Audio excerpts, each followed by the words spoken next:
Hey everybody, welcome to the Three Gun Show. This is episode 263, and I'm your host, Dave Hartman, and this is a match recon podcast of the 2019 Kalash Bash, Texas, with special field correspondents James Gill and Jay Christensen.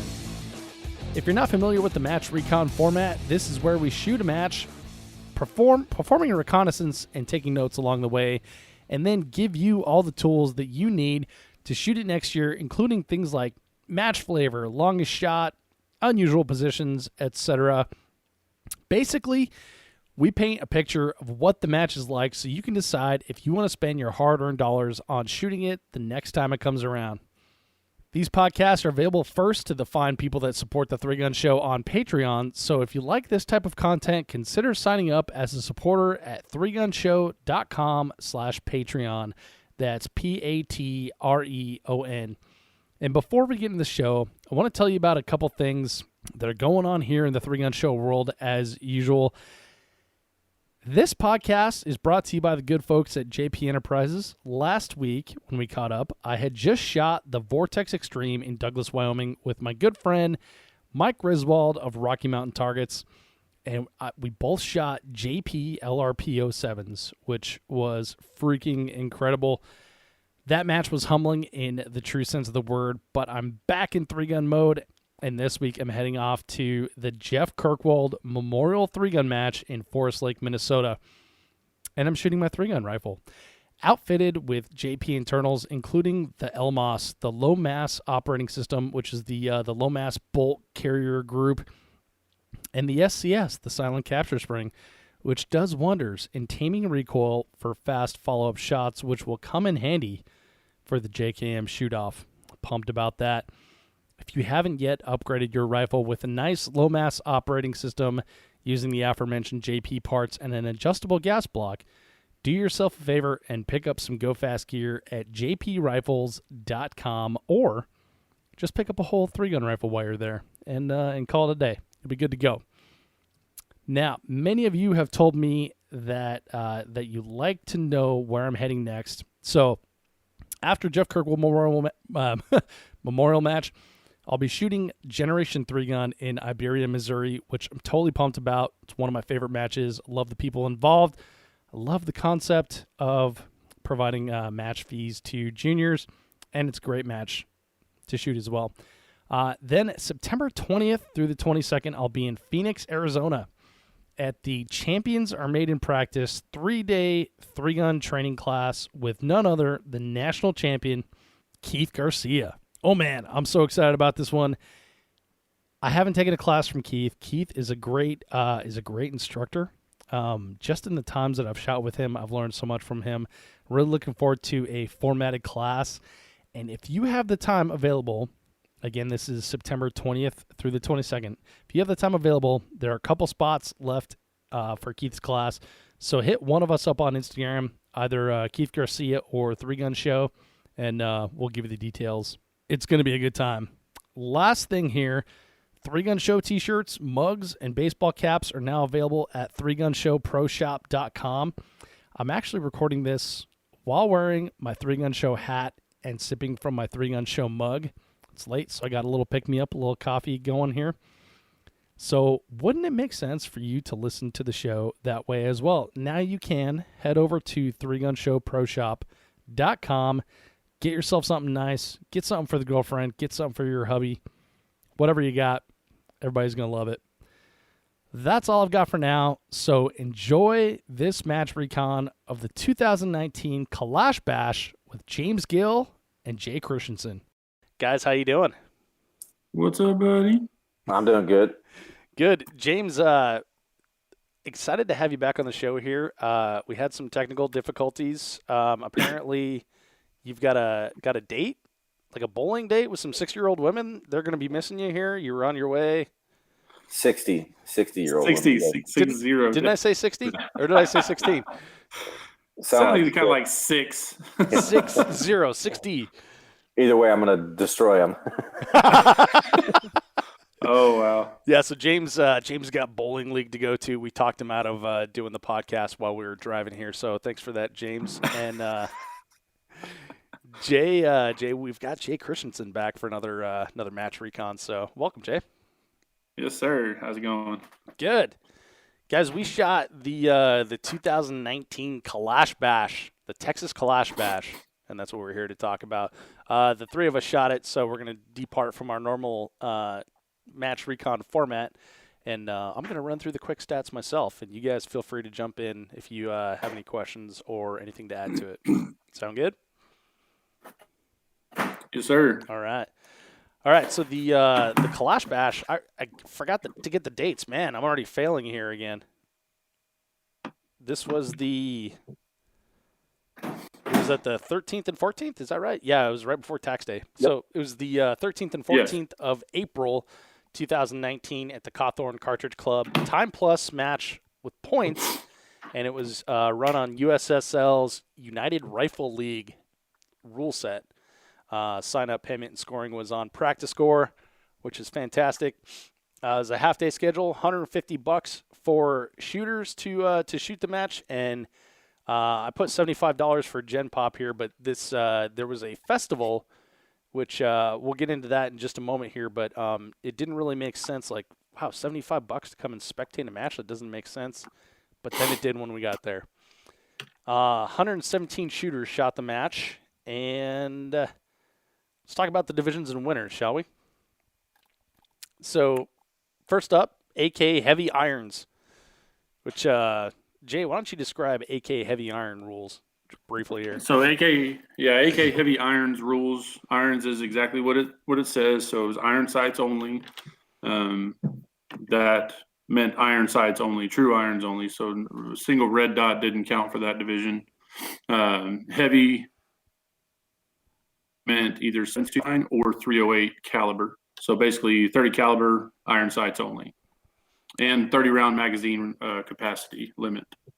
Oh, okay. I didn't realize that the magazine capacity. That's good to know. Yes, sir. All right. So first place in that division, Aaron Hayes, and he was running to Galil. We got the IWI flag behind me here. And second place was Justin Morris.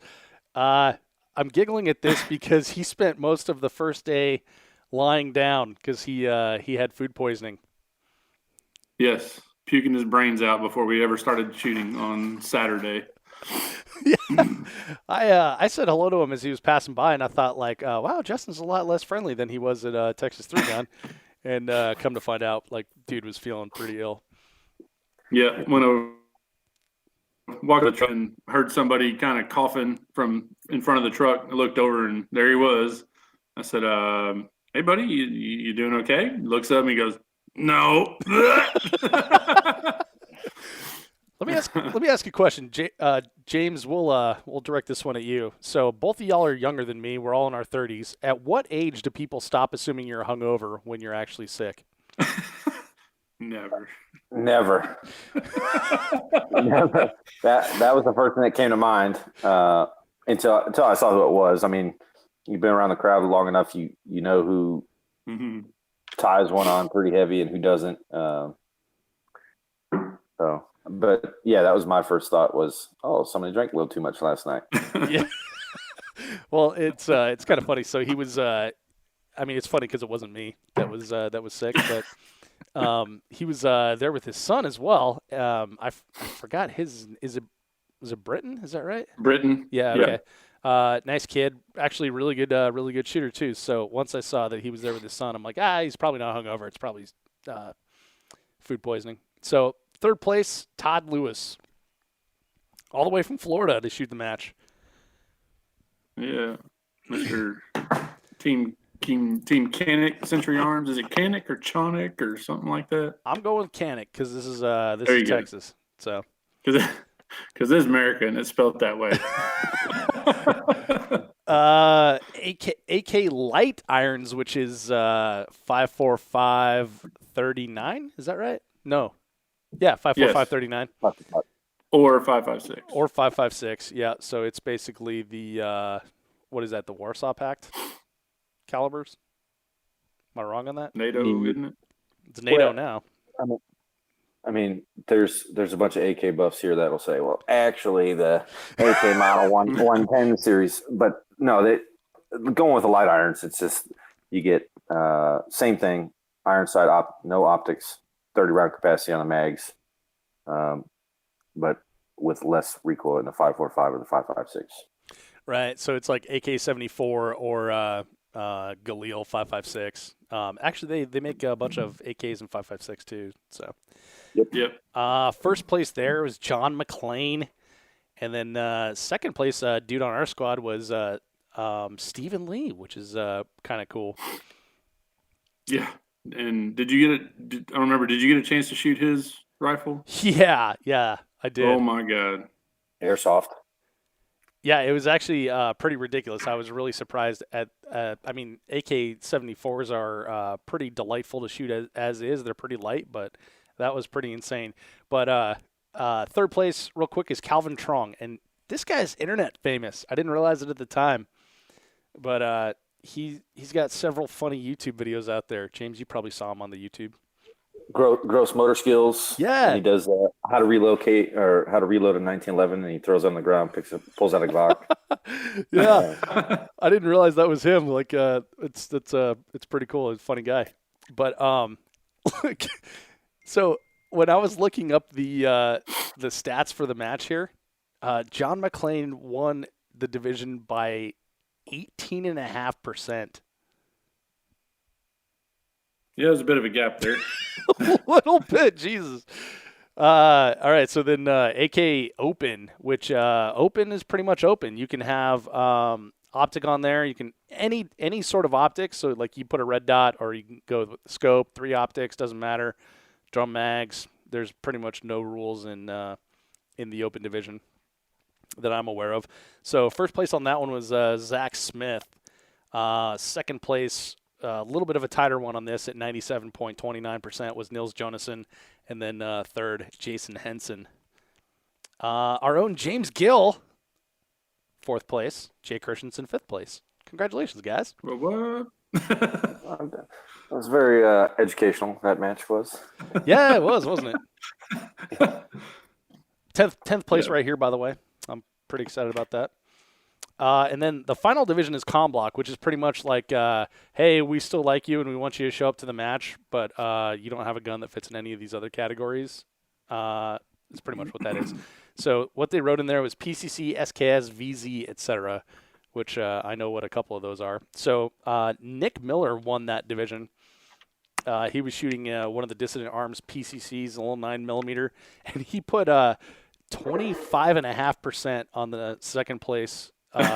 Joseph Robison and Jason Carvoy took third place on that. So there was a 9mm PPT with a 1-6 on it. And I believe there's a video of him dialing magnification.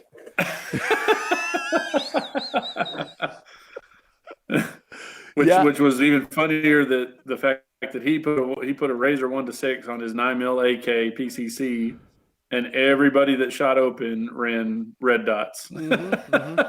Nobody in Open, I think, ran a magnified optic. No, not that I can think of. In fact, last year at the Red Oktober Kalashnikov Championship, I decided like, oh, I'm shooting Open, so I'm going to go full Open. I did the Razor 1-6 with the Razor red dot on the side, and then after shooting the match, I was like, well, that was really stupid. It just became like 4 pounds heavier. And then kind of a, I don't know, silly thing to mess with. So this time I went with the red dot, or I went with a holographic, and it was much more enjoyable that route. So if you're going to shoot an AK match and they run rules similar to this, I'd recommend that route. Yeah, that was definitely the way to go. Yeah. All right, other shooting opportunities. So this match surprised me. I was not really prepared for the format. And there was a ton of other shooting opportunities. James, did you get a chance to go down the line and try any of those other opportunities? I went down the line to look at a couple of the vendors, and at the point where you had all the general population people there for the festival, everybody wants to shoot full autos, short barreled full autos. I don't think there's anything out there that I haven't shot per se. So instead of standing in line for each booth, I watched other people shoot it, which was still enjoyable. I mean, you're around the gunfire, but I did get to go over to the Dissident booth because they've got a couple of the shorty Vepers that I'm trying to get a feel for. I did shoot those, but none of the other machine guns that I shoot. Probably should have. It would have made some good Instagram videos. Yeah, I always regret that because like at the time I'm thinking like, oh, I don't want to go stand in line, and that's pretty much what it comes down to me. Is like I'm tired from shooting already, and I don't want to go stand in line. But then later on, I'm like, man, I forgot about Full Auto Friday. I could have used that. I could have used the Instagram videos. Jay got a couple of good videos. We'll be memeing him for a while. Yeah, that didn't quite lean into that one like I should have. Yeah. Well, they had another side match that I did not realize was happening over on the long range. They were allowing you to shoot from with a, I don't even know what the heck the gun is, and RPK. Thank you. SVD or something. It's a long range gun. Yeah, long range gun, and then it had like one of the Russian scopes on top, and then it was basically like a one-shot game, right? You take one shot out of it, and closest person wins the gun or something. I don't know what the rules were on that. I did see it. We drove by, looked at it. We thought it was the PRS guys over there shooting. Then we saw an AK. We didn't know if that was the sight-in range or what it was. We missed out on some of the festival stuff that was going on just because we were paying attention more to the shooting side of it. I didn't realize half the stuff at the venue was going on. Yeah. Otherwise, we'd be a little more prepared for it. But yeah. So the other vendors that were there, I mean, they had we talked about Sentry, IWI was there, Dissident Arms was there, KCI this is a magazine. KCI. Company. Yeah. Dead Air Silencers. KNAS. Red. Not Red. Rifle Dynamics. Rifle Dynamics. Thank you. KNS was there. They had a bunch of new pistons and stuff to show off. There was like a ton of companies out there, and the funny thing was when we'll talk about this when we get to prizes, but when it was all said and done, there was like 360 total people there, I think, something like that. And you guys correct me if I'm wrong, that's the number I remember. But we just said 117 shooters, so the bulk of people there were not even there to shoot the match. It was more of the festival atmosphere. Yeah, I think they were drawing numbers that were – I think they had sold tickets out to 400 or over 400 or something. It was some of the numbers they were calling. Yeah. Some of the people came and went, but quite a bit of people showed up just to shoot the carnival stages, go down to the vendor row. And, I mean, Jeremy from IWI, we were talking about it going through just the amount of people that come out to the event compared to some of the other matches we went to was kind of eye-opening.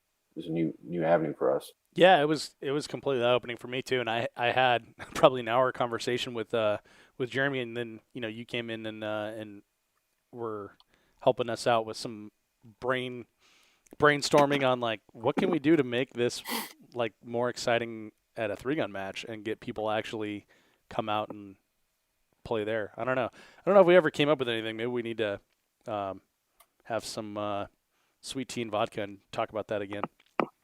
Yeah. All right, so that covers like all our quick stats there. So what do you guys think of the match flavor? What would you say the match flavor is?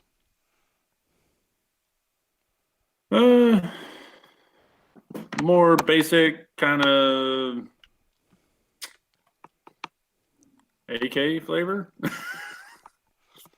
I would say like a beginner flavor, like people that don't necessarily shoot matches, but maybe want to dip their toe into a match. I think that seems to be like the target market. Then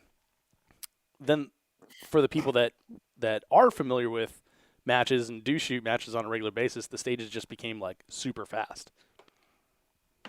Yeah, for sure. So I came into it with a little bit of mixed feelings. One, it was a completely new match for us. I was actually borrowing a gun. I didn't even get my hands on the gun until the day before the match. I sighted in. So didn't have high expectations as far as performance in the match. And it was new. We didn't know what to expect, what degree of difficulty was going to be out there. So we went into it saying, we're just here to have fun. We're here to play. And we did. I had a great time. And going through it, seeing that it was bay stages, some of the stages were deceptively hard. And I think all the guys that we had on our squad, whether they were shooting open like us or they were shooting heavy irons or light irons, I don't think anybody went through and just completely dominated each stage or didn't feel like they were kind of, I'm not going to say a rookie again, but it was, I mean, look at Aaron Hayes shooting a heavy AK with irons and Lance Dingler, these guys that we shoot with on a regular basis, and you hear their shot speed and the first stage they go shoot, it was almost laughable where everybody was slow on the trigger for 20-yard paper or 25-yard steel or whatever it was, just because it was that new platform. And then as people got comfortable, then things sped up for us. But that is definitely the case. There was like a hockey stick progression of speed. It seemed like everyone's. Unfortunately, we started out on what should have been like the fastest stage out there, and I totally kind of boned that stage pretty hard. So yeah, that was these offhand shots that we had. So the degree of difficulty for the match, I'm actually not complaining about too much. Lan and myself or Mike, we talked about the degree of difficulty set out for the match and what is an acceptable distance for an AK match. Taking into account new shooters, advanced shooters, doesn't matter, but just what is a 7.62 by 3.9 barrel that had nickels thrown down the barrel with Soviet ammo that's 80 years old. Guys are opening spam cans on the stage. Yeah. It's like, how far can we put targets out? So what we normally look at in even a pistol match is saying, oh, that shot's no problem. And then guys get down and they wing 4 or 5 shots at it. Like, oh, okay, maybe it's not as easy as it is with my $4,000 AR. Yeah. Well, I'm curious your opinion on that, James, because you have, like you said, a lot of experience in different platforms in the military, and I basically in the last 2 years have like quadrupled the amount of rounds I've ever thrown down an AK shooting a Galil, which it's 5.56, so it's a completely different animal. On like the 7.62 39 front, like what is the acceptable accuracy there, or the typical accuracy that you get? Well, you got to remember that the AK platform, most of those weapons coming out of Eastern Europe and Russia and the Soviet Union, basically, they were conscript weapons. So you see graduated sights on an AK or an SVD out to 1,000. Everybody's like, you can shoot 1,000 with it. That's propaganda. That's to give a guy confidence in his equipment, and most of those were volume fired weapons from the hip, realistically, as guys were on the move. So it took a considerable amount of years before people started taking those weapons and actually testing accuracy. There in Quantico, when we were with the Foreign Weapons Group, we shot AKs in the 7.62 by 3.9. We shot them out to 600 yards on a point-sized target, so the Marine Corps rifle qual target. Now, at 600 yards, your round is tumbling in flight. That bullet is super unstable, and the barrels that we shoot full auto out of those barrels. I'd be surprised if there's any rifling in those barrels at all. But to be able to consistently hit I think it's a 6x6, or I forget the size of the qual target, but to hit the actual target carriage and put rounds consecutively on there, it takes a skilled shooter to do that.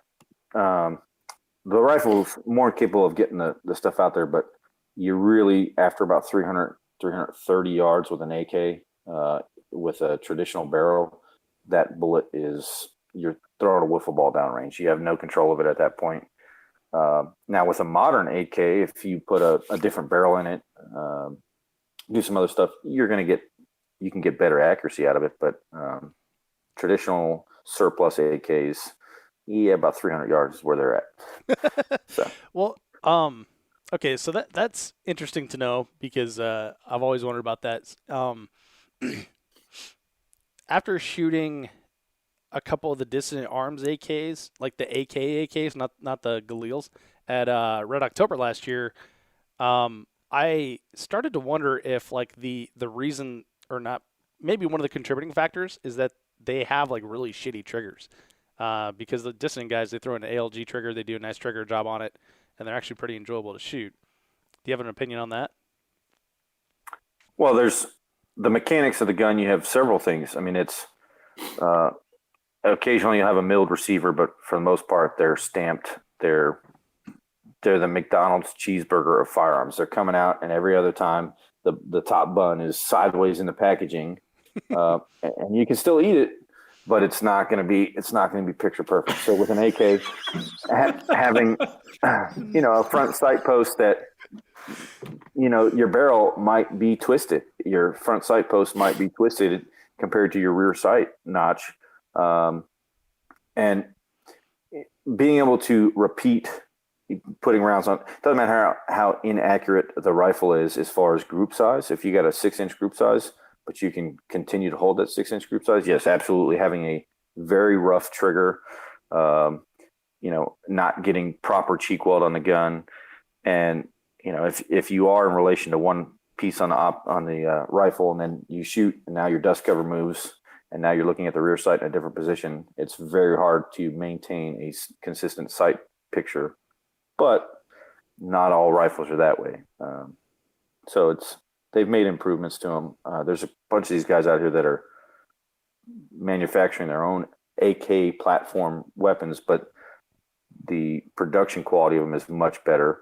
You mentioned the trigger itself. Yeah, having a better trigger is obviously going to allow you to not disturb the sights as much when you're putting rounds down range. So we've come a long way from a Soviet bloc.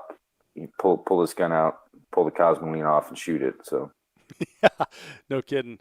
All right, let's move on to skills utilized, and James, we'll start with you there and go to Jay. Skills used. One, it was very fast match on most of the bays, so you had to have very quick manipulation as far as being able to present with a red dot or iron sights and transition to targets. We didn't have to worry about reloads in the AK open division because we ran drums for everything. Yep. So reloads weren't necessary. But go D60. All the guys shooting traditional AK mags, 30 rounders, they all had to reload. So it was unique watching those guys try and flip the mag out. They drop the mag first, or they're using the mag to hit it. So mag changes were pretty crucial there. And then you had all the same target transitions, presentations, and then your jungle run type stuff. So, right, yeah. When you say the bays are fast, I was looking up Zach Smith's times in Prex score while we're talking here, and again, he is the open winner. So, stage 1 through 5, which were all bays, was 14-4, 1898, 2193, 2031, 1683. So yeah, those are fast stages. Yep, and I think one of those was a penalty in there, so it was actually a 16-second run. But yeah, I mean, just extremely fast stages.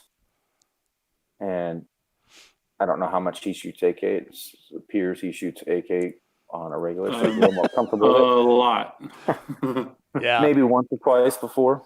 Yeah, Zach's a super strong shooter, and this definitely seemed to fit his skill set. So, Jay, anything you want to add to skills utilized there?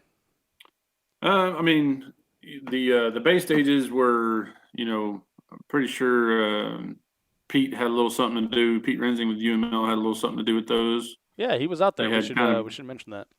Yeah, so they kind of had a little Pete flavor to them. I would also say some of that offhand rifle, maybe a little bit, especially with the AK.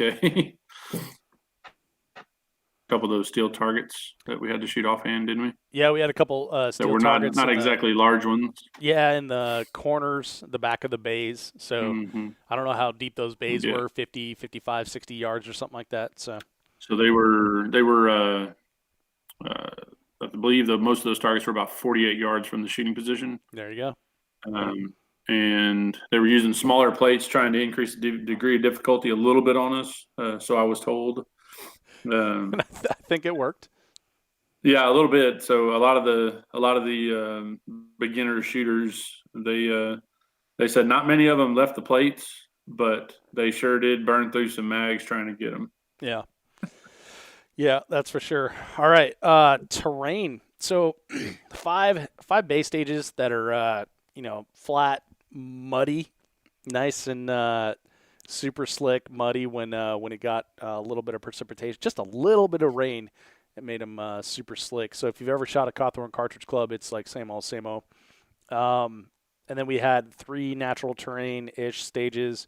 So one jungle run in like the typical Cawthorn jungle run place, which I've never done with rifles, so that was kind of fun. One run out on the dam, and then one shooting out over the marsh into the farmer's land, which is always interesting.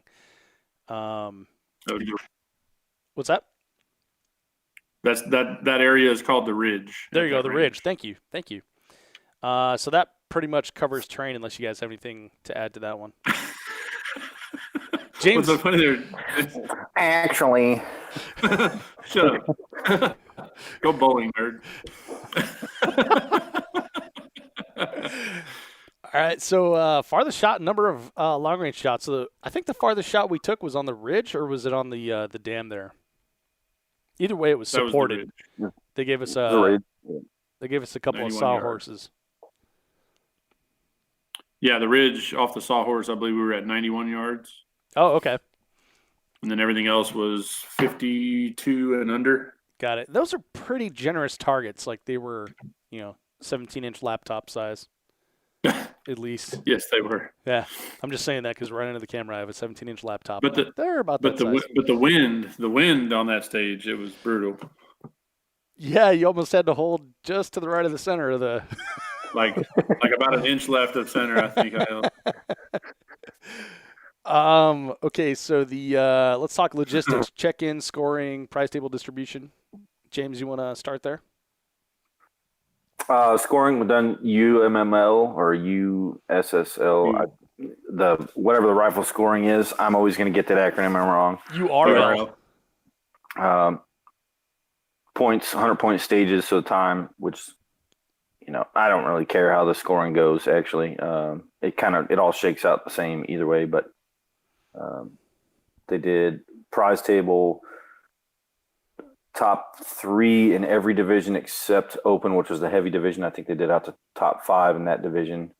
Actually for 117 people, had a pretty massive prize table. Yeah, it was insane. And then we should also mention that the show goers, the people that were just there for the festival, were also included in the prize table as well after the top 3 or top 5, because it went to random draw after that. Correct.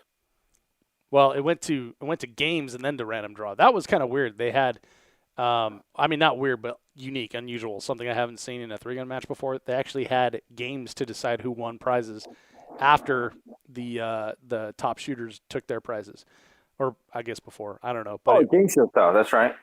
Yeah, it was like the Price is Right kind of thing. That's right.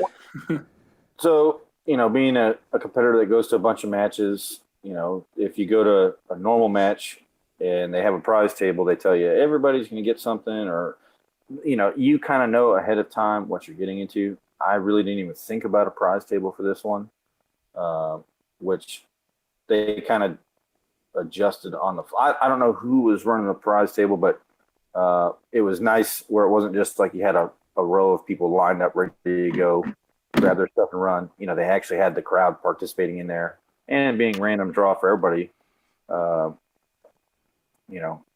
Typically you'll have 1 or 2 guys that take their prize and roll out. Not going to say everywhere, but if you have a flight or something, but I think everybody was there basically until they kicked us off the venue. Yeah, I saw the landowner driving around several times after 5 p.m. like, hey, what are you guys still doing here? But, I randomly won nothing, so that was interesting. That's what I was pointing out was, they didn't really have a cutoff as far as number of prizes, which I mean, I got something, so I'm not too upset. Well, the interesting thing was they had like a giant pile after I guess the main prizes or whatever, and they said, "Hey, anyone else who hasn't got a prize, come on up here." And I was denied from that too. So must be my face. That's right. He looked. Oh, it was whoever helped with something. Come over here. It was no. It was after I that. watched him fly you. He had a box of mags and drums or whatever. He looked right at you and went over here. I'm glad. I turned around like looking for you guys, and I was like, "Did someone else see that?" You must have been laughing in the corner. But Oh, it's bad. So and then check-in. There was a check-in. I didn't realize there was an actual normal check-in because I'm used to going to matches. But in the tent, they had a check-in where you got like your name and your number, and they confirmed that you were there and things like that. And then you could buy match T-shirts and shit like that if you wanted to. So venue, Cawthorn Cartridge Club. This is kind of like a, I guess, bigger match venue in the Houston area. Or at least I've gone to a ton of matches there. Yeah, it's kind of a typical range that we're used to. It's a familiar place to us. We've had Three Nation regionals and Bushnell UML traditional nationals out there. Trad Natties. Traddy Natties. Yeah, they had. Oh, well, the match was out there. What was that, last year? So yeah, there's plenty of matches out there. They do a ton of PRS out there. Still do a lot of local matches. No more local 3-gun since the dissident guys got too busy. But it's definitely a very nice place, very large property, tons of area to use for anything you need. Yeah, so it's interesting you mentioned that the distant guys aren't holding matches out there anymore. So one of their things was they're going to step away from doing monthly matches so they can do some more like quarterly big matches. So Trad Natties was one. This is another. What do you think, as someone who was local to that range, local-ish to that range? Think it's a good trade-off? I mean, it depends. I think from what I could tell, it seemed like attendance was tapering off. Not because of anything they were doing. Their matches are always awesome, like, major match level stages on a monthly match. Yeah. But they kicked ass. Yeah. So, I mean, if they're doing multiple, major events throughout the year, I mean, I'm cool with that. I'd rather have more of those than club matches anyway. Yeah. Well, it's kind of a shame because, $30 and you get a cool match. Yeah. But I can totally understand time investment wise. Anything else we want to mention there about the venue? It's not far from major areas. The Bryan College Station is 30 minutes north, Brenham 30 minutes south, 40 minutes south. I think Houston's only easy to get to. There's plenty of places to stay around there. Have we got into that yet? Oh yeah, that's where we're at, I think. Oh, okay. Yeah, so tons of places to stay, tons of places to eat. Maybe hopefully next year they can put it not on A&M's Parents Weekend. That'd be great. Yeah. I don't know if they had if they thought about that one, but yeah, we luckily stayed in Brenham with a friend of ours, very gracious host, and so we went to dinner there. But it sounded like a Charlie Foxtrot of trying to find hotels and places to eat in College Station. Well, yeah, every time I've ever gone out there, it's either been antique weekend or some family day or something. And I'm like, man, why am I going 40 miles an hour on the interstate? This is nonsense. Yeah, I have no idea what happened on my way back to the place that we were staying from, or on Sunday. But I got stuck in like the county fair or some shit, and I was going like 17 miles an hour. Ended up like you guys were almost home by the time I even left. It was crazy. People walking across the highway in front of you just don't care. They're out there walking across the highway, walking their horses and their goats across the highway. Like, not kidding. Like, it was like that. Yeah, I believe that weekend. So once a month in Round Top, which is basically if you're heading west or southwest of, you have to go through there. Well, once a month in Round Top, they have like the world's largest antique weekend. And so there's no kidding, like 10 or 15 miles stretch of that highway that's wall to wall. Every side of that road is nothing but antique dealers. And I wonder if that's what I ran into. I believe you did. Wow. Well, that People explains why walking everyone across the street like yeah.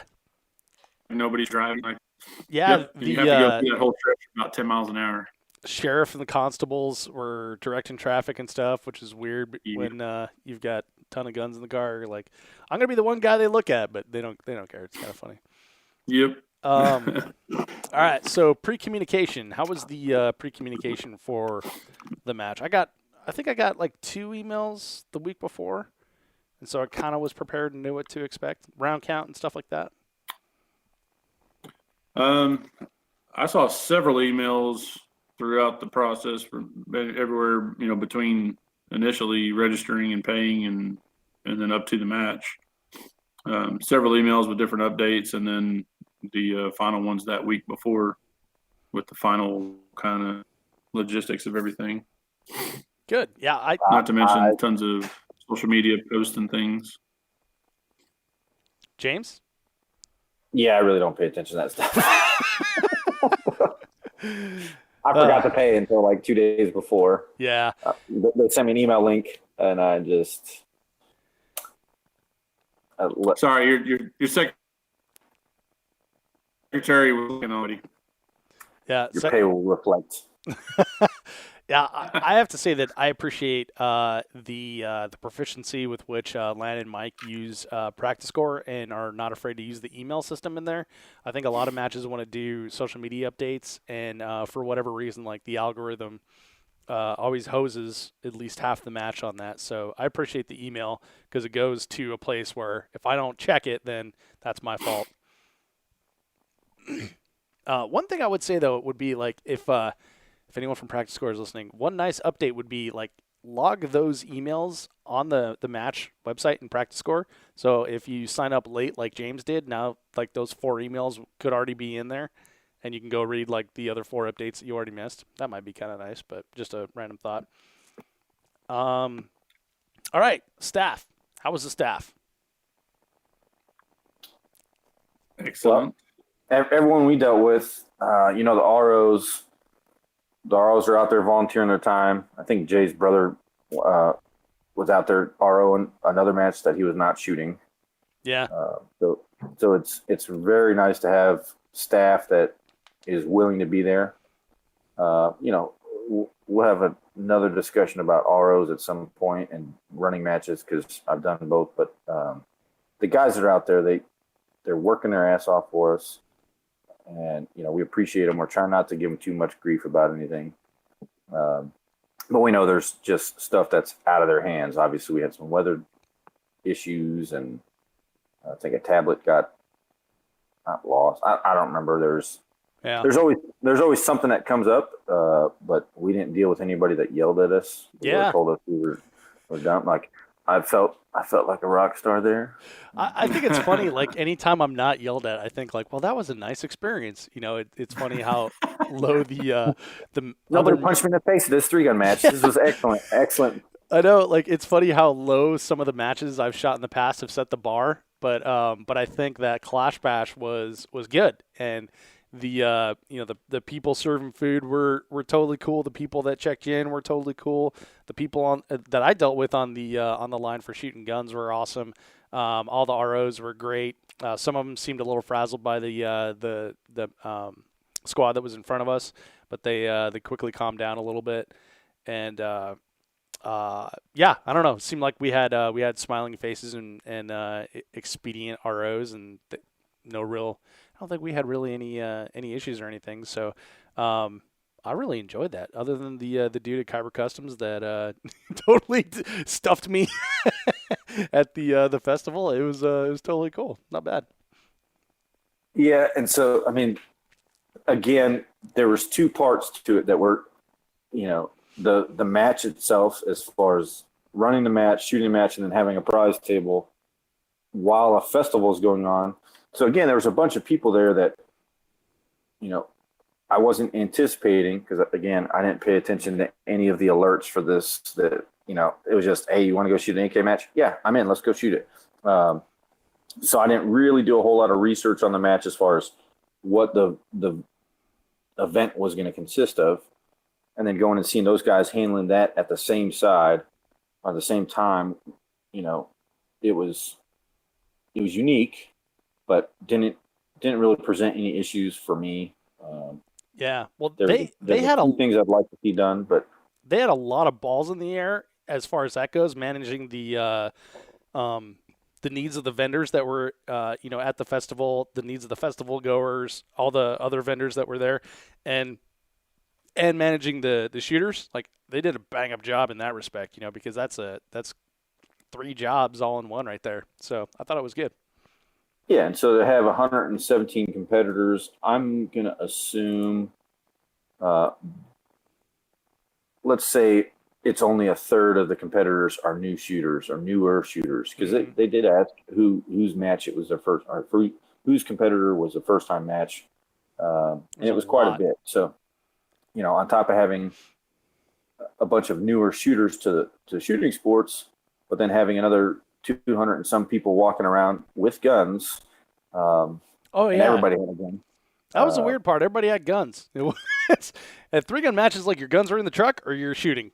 Yep. Like, oh, no, not this one. No. So everybody had guns, slung guns. And, there was 1 or 2 times where, I kind of had to do a double take with looking at stuff. But, it was very well controlled. It was almost like a show and tell kind of thing. Like, hey, this is my unique Russian gun. Let me see yours. The swap meet mentality. Like, yeah. We're going to a car show. I'll show you mine. You show me yours. Like, people want to show off their stuff. And, granted, I had a gun that was a loaner gun. And I didn't walk around showing it off because, 1, it's not even my gun, but 2, like, I just, I don't know. I wasn't something I was thinking about. I was just thinking about shooting the match and making sure, hey, where scores posted and where do I go to find some food, kind of. Yeah. And to be honest, like, let's just get into the fun factor here. Like, I had a good time, but I did not realize, like, the festival was going to be what the festival was. I didn't realize that they had, like, all these vendors and stuff there. I don't know if I missed all the pre-communication or what, but I missed all that. I thought it was a match that we were going to that also had a festival, but we went to a festival that had a match, so yeah. That was that kind of thing. And so I guess in retrospect, I should have brought a sling and slugged around my 11.5-pound Galil the entire time, but well, you only do that if it was gold plated. Yeah. We saw a gold-plated AK and a gold-plated 1911, which I don't know how those two coexist in the same realm, but it was pretty interesting. Cartel. Yeah, but wouldn't they shoot something com-blocky? I don't know. I was disappointed. But, yeah. So I was assuming it would have been a Deagle. Yeah, it should have been a Deagle. If anyone has that guy's phone number, I want to call him. I did get it a couple times where, since we were shooting Galils and guys found out we were shooting Galils, they kind of looked at us like, you're shooting a Galil at an AK match. Like, I was doing something wrong. It felt like I showed up to a 3-gun match with a 870 with a 3-round tube on it. Like, oh, you're shooting your bird gun for a 3-gun match, dummy? Don't you know you got to have a tube? Like, that's where I felt. I was like, oh man, I don't have the right gear. I think it's the opposite of what you think it is, James. I think it was you don't have an AK, you're not cool AK style. But once they realize, like, the capabilities of it and that we can fit drums and we have the left-hand charging handle, I think they might have been a little upset that we were using, like, race guns or something. Well, yes, they were. Jay's obviously there was a bunch of guys there that. Matter of fact, Lance Dingler had some AK. I don't even know what model AK he had or what the manufacturer was, but I heard multiple people note his AK, say it by name, and then we went other places, and guys came up to him, and they're like, oh, you're the guy with this gun. Oh, you're kidding. No, that's serious. And, the ROs talked to him about it a couple times, and then other competitors came up. Spectators came up to us and wanted to see his gun. So apparently he had a really nice AK. And being a collector, there's a bunch of guys that showed up wearing AK chest rigs with a true fashion AK. And, I asked a couple of guys, they didn't care about new upgrades. They kind of look at plastic furniture like it's, okay, we don't want that. We want to go with the classic wood. We want to go with all legit stuff. So they're going with the period piece. And that was what they did. So the fact that we went with a new modernized weapon, that was the thing. Okay, we're here to compete, and they saw us competing. Okay, we're not the collectors that they are. Yeah. So that was the split mentality. Which I just figured it out. I'm gonna use your car show mentality. It's like showing up to like the antique car show with a Ford GT500 that you just bought from the dealer and drove down there, and then you kick everyone's ass in the vintage car race. You're like, yeah, I won! And I did it with air conditioning and fuel injection. Right. That's exactly right. Yeah, so I'm glad you explained that, James, because that piece of it was totally lost on me. Like I saw the gun show part of it, like the swap meet kind of thing, but I didn't catch the enthusiast vibe for not because it's bad or anything, but just like I never really went that way with AKs and stuff, and I can't really say like what makes this one more unique than this one. I got a couple of years ago, or I guess it was early last year when I was announced that I was going to be shooting an IWI at Red Oktober. I got some backlash from people saying it's not a real AK, and so I went and I picked it up and I looked at it. I'm like, well, it's got an op rod. Okay, it's got that big ass bolt. I'm like, it's got a dust cover. Like, well, it looks like an AK. I don't know what I'm doing wrong here. So I guess the upgrades they've made along the way are like the plastic furniture you're talking about, James, and that it's a departure from what Kalashnikov originally designed, so it's not any good. Well, and that's since we've been shooting matches as just a true competitor where I want to find the latest and greatest gear. I want to go with a platform that I know works and equipment that works and maximizing my Formula One setup. Going from that mentality to if you go to some matches, I actually have a buddy who has an M16A2 clone. So it's got a fixed carrying handle. It's not a detachable carrying handle. It's, the old plastic furniture. And it's as true to form as a regular M16A2 as you can get. And he doesn't want to make any upgrades or modifications to it. He's shooting it with iron sights specifically and really enjoys that piece for the nostalgia or whatever it is. And I talked to him about shooting in a match. And he's like, absolutely, I would shoot it in a match because that's what I would do. And there's, I'm sure you've gone to a match where somebody's shooting like an M1 Garand or, just something. And they're fun. Now imagine going to a match where it's an action rifle match or a 3-gun match where everyone is shooting an M1 Garand. And you can't bedazzle it. You can't, just go to shooting form. And so it's almost like having a restrictor plate on a NASCAR race where, okay, everybody gets to go shoot 3-gun, but we're all going to shoot bone stock. I'm not going to say Glocks because they're terrible, but like we're all shooting revolvers, Yeah. But not cowboy action. We're all shooting a revolver. We're all shooting this rifle, and everybody has one. Everybody plays, and the match isn't built around that saying, okay, we're going to have reloads and do stuff like just a 3-gun match where everybody plays.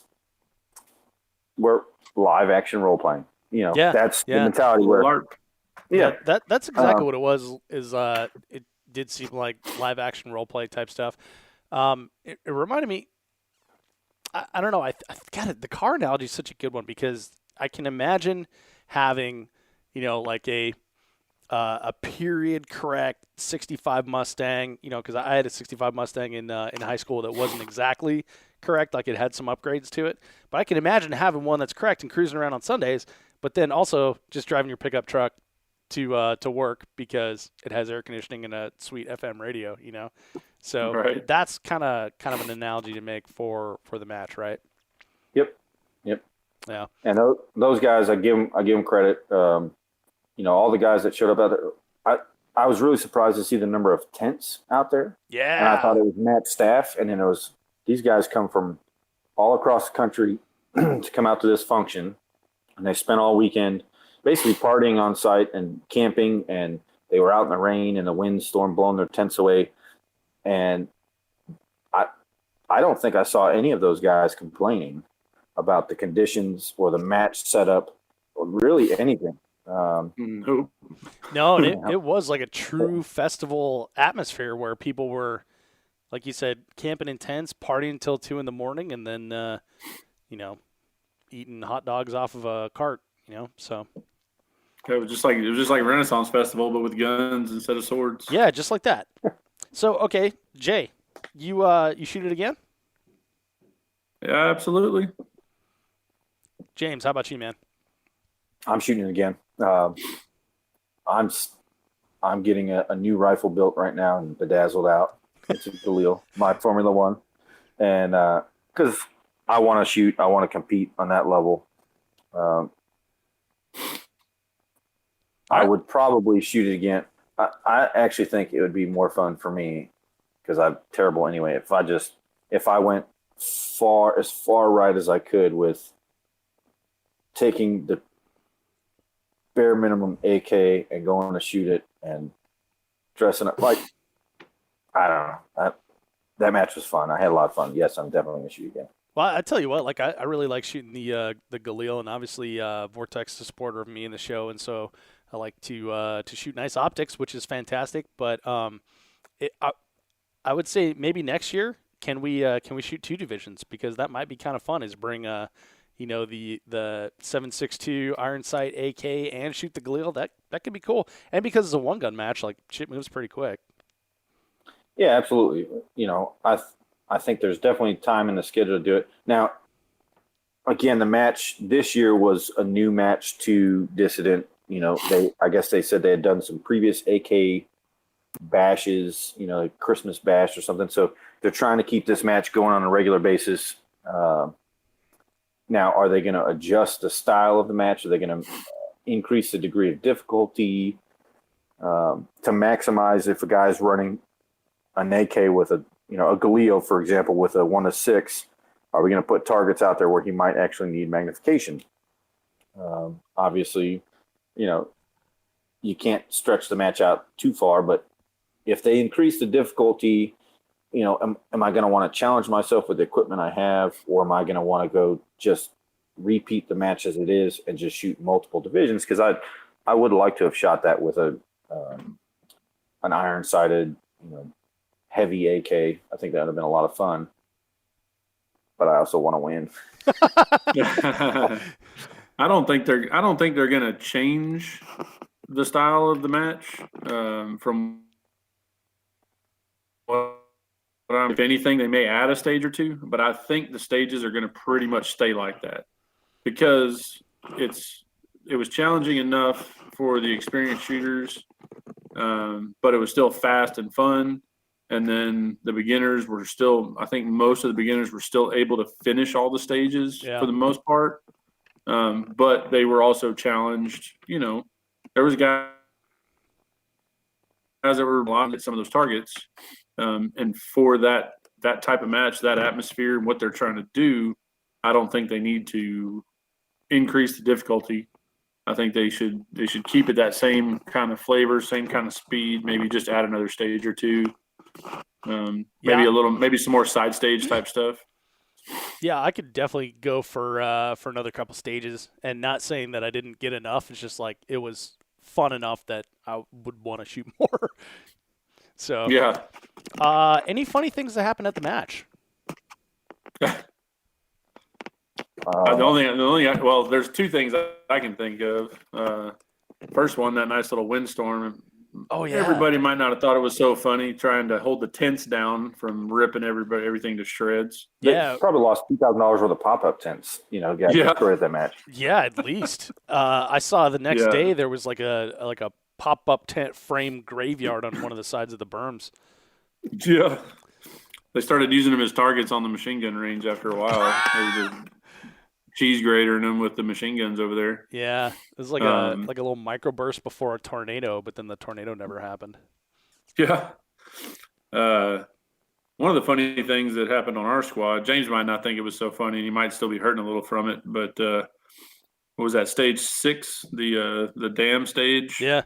So we started on that sawhorse, little steel targets, little paper, run down the hill and back up the hill.